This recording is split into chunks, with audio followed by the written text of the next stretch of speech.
Hello there, welcome back to Jennie Designs with Paper. Thank you so much for hanging out with me today.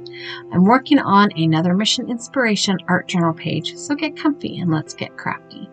This is the April 2023 Mission Inspiration prompt. There are 8 steps and 5 inspiration words, and I am going to work through them and you'll figure out which words inspired me. This is my art journal page and my prompt card. I'll print it out. This is a piece of mixed media paper that is about 5.5 by 8.5 inches.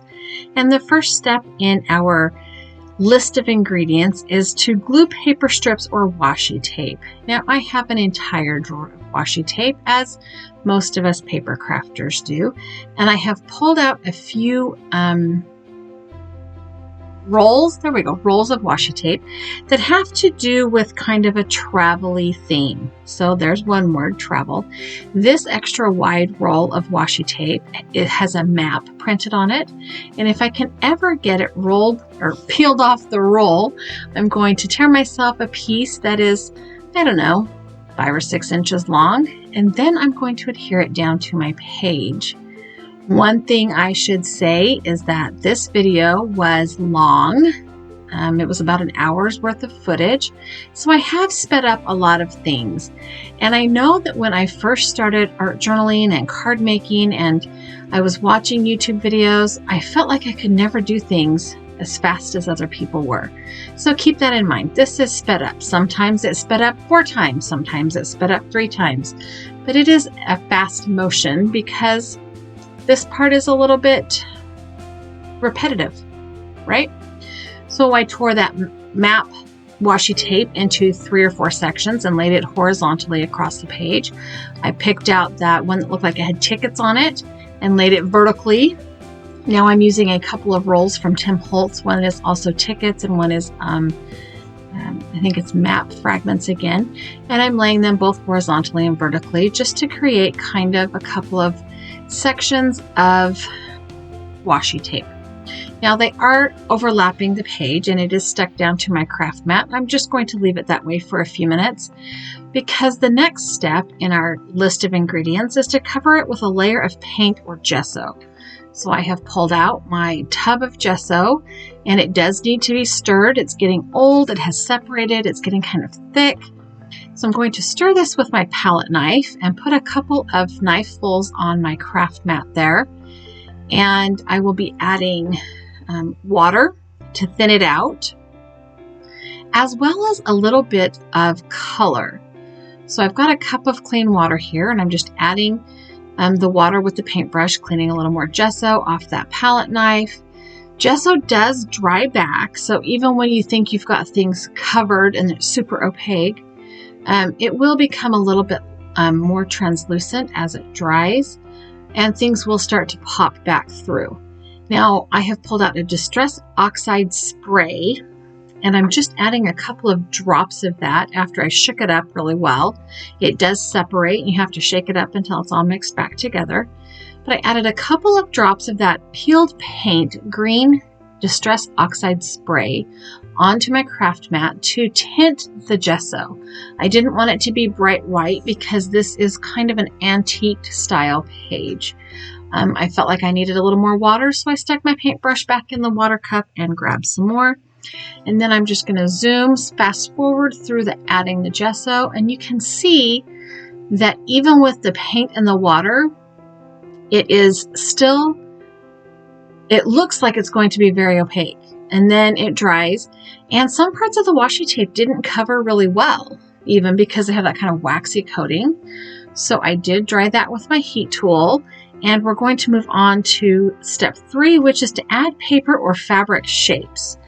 Now, I have a whole stack of things here on my craft mat, on my desktop, and I've pulled out 2 ink cubes. I have pulled out Archival Ink Sepia and Coffee ink, as well as an ink blending foam. Now I have already trimmed these down most of the way. I printed them on my inkjet printer and I trimmed them down. And the picture of the boat, I used my paintbrush to kind of water tear the edges, but everything else in this stack of papers, I want to rough up the edges with my scissors. Now there is a couple of places where my scissors actually tore the papers. Totally okay with that because they're old. I have a picture of a diary cover, an old diary cover that's falling apart. I have lots of background papers that will come into play when we start putting our pictures and stuff on. But really, I just wanted to rough up these edges because I had trimmed them with my paper cutter. I didn't want them to look quite so perfect. And you can, I trimmed around the shape of the image on the photograph, the shape of the page, but it still looked kind of perfect for old paper. So once I had roughed up all the edges with my scissors, I then pulled out my coffee archival ink and my ink blending foam, and I'm going around the edges of the paper just to kind of hide that white core. I went into any place where the paper was ripped, whether I did it intentionally when I was trimming it out or whether it was ripped as I was roughing up the edges.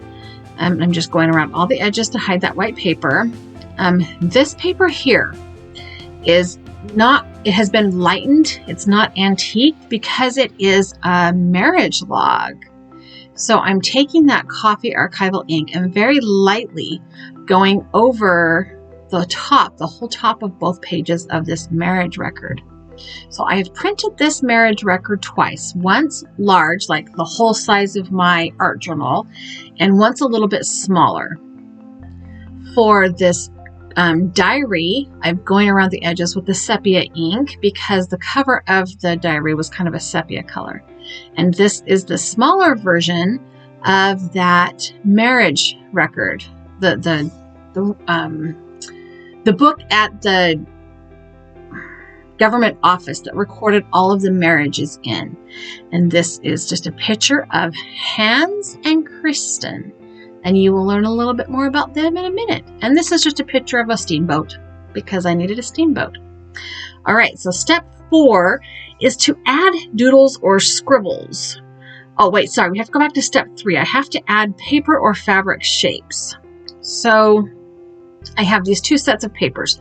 The one on the left is that marriage record, and the one on the right is a photograph of some Danish records.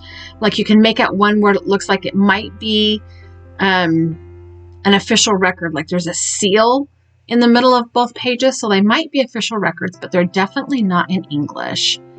And Hans and Kristen, oh my heavens, Hans and Kristen were from Denmark. So I've trimmed the washi tape off of my now dried art journal page, and I have to decide what pages I want to use here for the background and what shapes I want to cut. And I'm showing you here that these are 2 pages of the same book, and you can't see it very well, but there's a red rectangle around the entry for Hans and Kristen's marriage date. I don't want to cut this up or tear this up on this page. I decided since I printed it smaller, I'm going to use these other 2 pages as my background for my fabric shapes. But I'm feeling really conflicted. Like I don't want to cut circles or stripes or strips or anything. So I'm just going to tear this. I even contemplated leaving it on whole because technically a rectangle is a shape. What I decided to do was to cut it or tear it rather in not equal fourths, but in 4 pieces. And then I'm going to pull that coffee archival ink and go around that white edge again. And I end up just adding 2 pieces of this rectangle, the 2 opposing corners, taking them down a little bit to make them smaller. So technically they're shapes, they're rectangles. They're definitely not circles or hearts or stars or anything like that, but they're shapes. And I'm going to put that down with some of my Liquitex gel media. Now this tub is almost empty, and I will tell you at the end of this project, I very happily threw that tub away.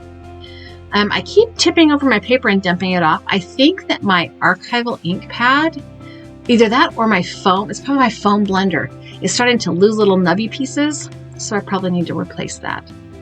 Because the way I edge the edges of the paper with those foam blenders, they kind of get tore up a little bit. So as I was saying, I'm going to use this Danish book. I don't exactly know what it is. I feel like it's probably an official record of some kind, because it does look like it has an official like wax seal in the middle of it. But yeah, it's not English. I'm going to go ahead and heat set the gel medium on those two pieces, those paper shapes. And step 4 is doodles and scribbles.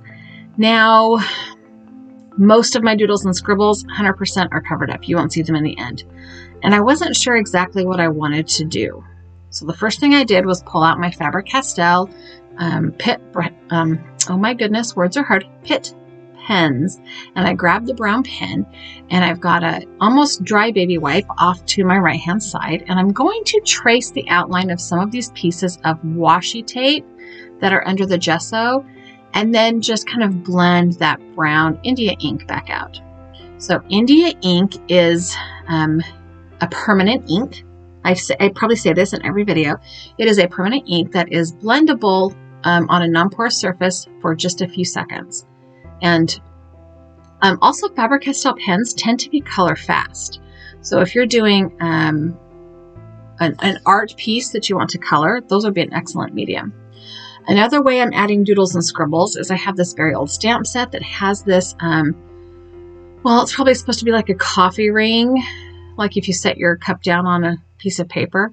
I'm going to ink that up with that coffee colored archival ink, and I'm going to stamp it a few times in the top right corner. I think I stamped it 2, maybe 3 times. I don't remember. It's like a circle and a half, you know, or a circle and a little bit. Looking at my page here to see if I can figure out how many times I stamped it. So up in that top right corner, I stamped it twice. And then I'm going to mimic or mirror that stamping down in the bottom, but not quite as far over in the corner. I'm kind of heading toward the corner and the center versus the corner and the corner. And down in the bottom left, I stamped it, I think 3 times. And each time I stamp it, I'm going to rotate the stamp just a little bit so that it doesn't look, oh, I guess I stamped it twice. I made it look like 3 circles. Okay, anyway, also in this stamp set were these little dots, like maybe ink dribbles or, I don't know, liquid dribbles. I'm adding those in a few places just because, you know, doodles and scribbles, I don't know. I'm also rotating the stamp every time I stamp that one out as well. I did tend to put that up in the top left corner and down the bottom side, the bottom right. The next step is to add illegible text around the page. The text I am going to doodle around the edge of the page is a list of names, and this also comes back to that photograph. The 2 people in that photograph are Mads and Kirsten Sorensen, and they are from Denmark. And they are my 5th great-grandparents. So around the edge of this page, I am writing Mads and Kirsten's name, and then I wrote Hans Christian, who is their son, and then I wrote Earl John, who is their son, or who was Hans' son, and I wrote Ledru C., who was Earl's son, and I wrote Craig Ledru, who is my father, and then I wrote my name. And it all comes back to a circle. And I just feel like that was the perfect way to make that frame. So the next step, once we have the illegible text, is to add an old photograph. Sorry, allergies are real. This first photograph, I know it says a photograph, but I'm going a little extra, is a picture of an old journal or an old diary. Okay, there's my second word of inspiration. And the first pieces of paper I want to shove in there are those pieces of paper that are the marriage record of Mads and Kirsten. And so I'm trying to figure out how to make it look like these pages are coming out of this old diary. And then I want to add the picture of Hans and Kirsten. Sorry, I keep saying Hans. His son was Hans. Mads and Kirsten on the front of the diary. I'm going to kind of tweak the edges a little bit again, tear a couple more, use my tweezers to twist them around a little bit, add some more of that just archival ink that's just left over in my blending tool, just to make this really look like an antique photo. It's not, huge old. Mads and Kirsten and their family left Denmark in the 1870s to come to the United States. So it's not like it's like 1700s old or the beginning of photography old, but it is an old photograph. I am going to use that gel medium to put my photographs on my art journal page now. I am not worrying about edges. One thing I did do backwards is I did not put those pages quite under there the way I had planned. So I did have to do a little reconfiguring, and I want the photo of that boat to be visible. So I just slid the notebook or the diary over a little bit. And those two first pieces of paper shapes look like they are additional pages to my diary, which I love. So now I'm going over the whole thing with some gel medium, and I'm going to add the picture of Mads and Kirsten to the front of this diary. So I kind of wish I had left the little latch visible, but the picture wouldn't fit that way. So, you know, it is what it is. I'm going to go ahead and heat set that because there is a ton of gel medium underneath those layers of paper. And that photograph is kind of lumpy and all the pages are kind of lumpy, but there's a lot of gel medium. I felt like, and this is not one of the steps, but I felt like I needed a frame around the edge of my page. So I grabbed that coffee archival ink and just picked up my foam blending tool and went around the edge of the page. So for reference, this is real-time ink blending. Now I was hurrying in this particular piece, but this is real time. So just so you can see, you know, what may or may not be real time. Okay, once I have that edge done and the lid put back on my ink, the next step is to add drops or splatters, drips or splatters. So I once again pulled out that Distress Oxide peeled paint spray, and I contemplated just pulling my splat box out and spraying it, but instead I just dripped some more of it onto my work surface, and then I'm going to add some water to it to thin it out. And while I was tapping, a very interesting thing happened. A couple of splats of ink actually got onto my page prematurely, and they started oxidizing because of the paper that they landed on. Like, they changed color. It was super cool. So I grabbed a big mop brush and filled it full of water, and I put a row of ink across the top of that page. And then I'm going to add more water to just let it drip down. Now, I probably added too much water because when all is said and done, those drips are not particularly visible. I am using the paintbrush to kind of encourage them to drip down. Yeah, it's okay. I'm going to stop because if I don't, I'll get carried away. Then I just pulled the little spray out of that bottle of oxide spray and just tapped it randomly around my page.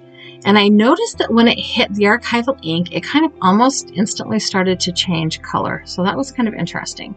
I did pick up that mop brush again, and after I tapped all the water out of it, I kind of picked up some of the bigger drops of ink so they would like dry in this lifetime. And when I had that done, I went ahead and heat set all of that. And then we're ready to move on to the final step, which was to add a stencil or two. Now, I didn't want to do anything super dramatic, so I pulled out my the Crafter's Workshop Art Is stencil and their light and fluffy modeling paste with a silicone spatula. And I am just going to add some of this white modeling paste through the stencil, very nilly-willy. I'm not even adding a lot of pressure, so it is not, it's not putting a lot of modeling paste down, which is okay because, again, this is a antique-y looking page, and some of those things would be missing, right? That texture would have come off. So that is my page. The texture paste dried pretty quickly in the time that I was cleaning off my stencil. I am going to go ahead and use my double-sided adhesive, my ATG, to adhere the prompt card to the back of my art journal page. And then there's one more thing I'm going to add that's not on the list. So going down the list, I added washi tape, I added tinted gesso, I added paper shapes, I added doodles and scribbles, I added illegible text, I added photographs, I added drips and splatters, and I used a stencil. And then I found this quote, and it reads, "Family is not an important thing, it is everything." It is attributed to Michael J. Fox, and I printed it both on copy paper and with my label maker, and I could not decide which one I liked. So I called in my 16-year-old, and she said the white paper was the winner. So at this point, I've already put my brush back into a cup of water. So instead of pulling out my gel medium, I just grabbed my ATG. I'm just going to put some double-sided adhesive on the back of this. I kind of feel like there's a ton of gel medium under those layers, and I was a little bit worried about adding some more, I won't lie. I did trim down this second piece to make it just a little bit more narrow, and I trimmed off the bottom side. It seemed like there was too much paper underneath the descenders. That's the letters that hang down below the descenders. I didn't trim it quite close enough the first time. So I'm going to go ahead and add that quote to the front of my art journal page, and then my page will be complete. I did, just for kicks, put that label maker version on the back of my art journal page because I'd already printed it out, and why not? Because why not? So I am going to let you zoom in here and see the quote and how it all turned out, all those luscious layers. And just because I wanted to, I thought I would throw in here the picture of Mads and Kirsten so you can see it just a little bit better, and a couple more photos of my page, and my art journal page is finished. I hope you liked hanging out with me today and like the video. I have a couple of other videos here I think you might like as well. I've also added a subscribe button. If you haven't subscribed to my channel, I would love it if you did. Leave me a thumbs up, let YouTube know you liked the video, and have a really fabulous day.